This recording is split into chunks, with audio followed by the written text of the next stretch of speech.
So my name is Sara Arroyo. I am the scientific lead at the International HPV Reference Center, Karolinska Institutet, Sweden.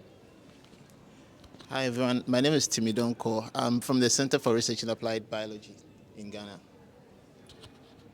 Hello, my name is Erin Scherer. I'm an assistant professor in infectious diseases at Emory University in the United States.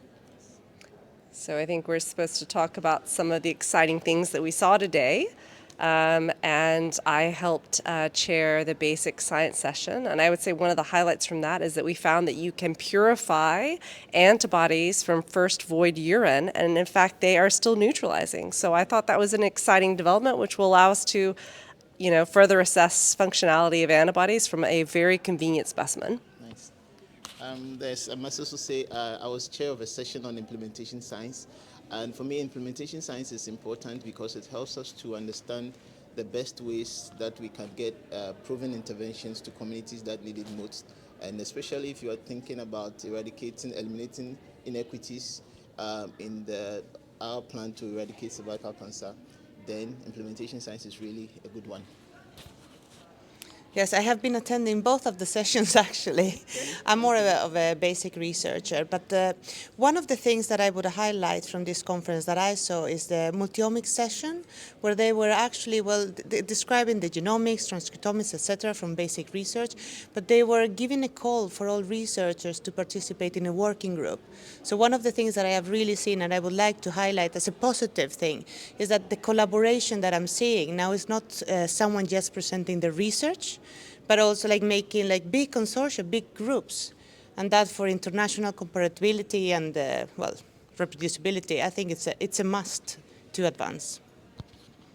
That's right. I might as well add a comment to that. So you see, since you talk about collaboration, we cannot overemphasize that point. You see, because when you look at even in the closing ceremony, where Australia shared its story about how they are getting close to eliminating cervical cancer, you see that collaboration played a major part in that.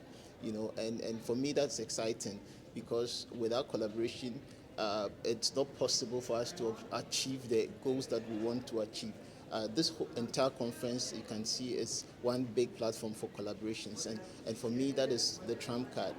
I can also tell you about the story of the Ghana chapter because I'm also an ambassador for the Ghana chapter, and you see that last year when we came for the conference, one of the things that stood out for us is that we were not well represented as a country because everybody was working in their own corner back in country. But this year, as you can see from the proceedings, the Ghana chapter has been able to, collaboratively bring together, various researchers in country. And for me, that's also a positive that came up really strongly at this conference. Yes, I think it's great that IPVS and the HPV community in general are very collegiate. I would say that one of the things that I've noticed at this meeting compared to when I first joined the field in 2011 is that we've had a lot more engagement of early career researchers.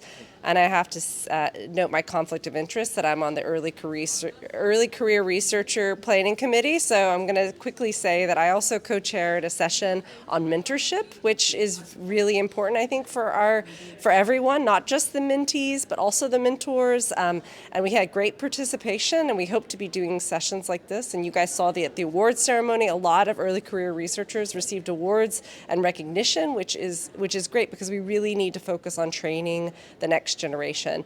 And another early career researcher session that I actually stood as a highlight to me as also a discovery research person was the session on AI, which was fantastic, which described that you can use AI for your research, but how to responsibly do that. And it basically doesn't substitute for writing, but it can be very helpful. And I plan to take that back to some of the courses that I teach and to teach responsible use of AI. So that was really fantastic.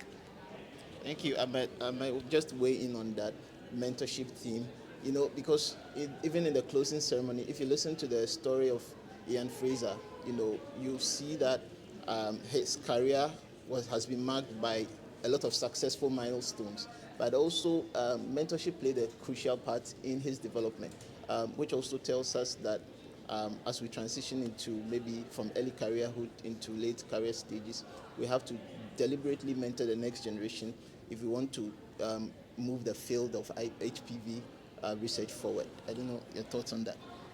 Yes, indeed, about the mentorship program. I think that it's very important for the mentees, but we also learn from the early career researchers, I think, because they come with the new visions, new insights that maybe we are missing or we're a bit too old to get them. That's right. So yes, yep, Right. indeed. And which is great because the IPVS has a mentorship program in place, and I have a mentor, remarkable person, Professor Chamindi, in Australia.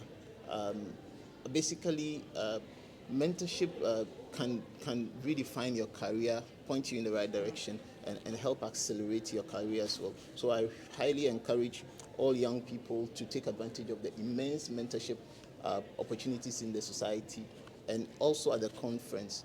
Look forward to next year's conference in Bangkok, and want to invite colleagues from Africa, the Ghana chapter. Let's begin preparations now.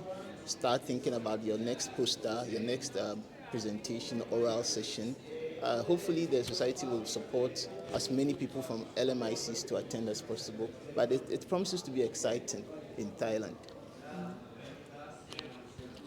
Yeah, it's great. I guess the only last thing that I would say, which in addition encouraging folks to go to IPVC 2025 in Bangkok, is that I would say that personally, again, I'm going to plug my own here, but like I'm big into HPV immunology, and we've seen. I feel like that's grown a lot. It's always been there, but I feel like it's growing a lot, and we're seeing a lot of exciting developments in therapeutic vaccines, and I think that we should celebrate our successes, but I think that we should also recognize that we still have a lot of work to do, right? So thanks to everyone for a great meeting. Yes, I'm also looking forward to see affordable HPV tests. So hopefully in the next IPV meeting in Bangkok, we can hear a bit about that, AI and quality assurance, and much more. Yeah, so I think I would like to acknowledge the efforts of some of our great researchers in Ghana, the Bato team. I'd like to acknowledge the research efforts of some of the groups at Cape Coast Teaching Hospital, and I want to encourage them that from next year as a chapter, and in Ghana especially, we want to see that we have a universal screening program. And it all comes down to reducing the cost for screening drastically so that it makes sense for our politicians to put in the support. We want to see the vaccination program start early next year, as has been promised. And it promises to be an exciting year in 2025. And I look forward to seeing you all at the next IPVC in Bangkok as well. Thank you.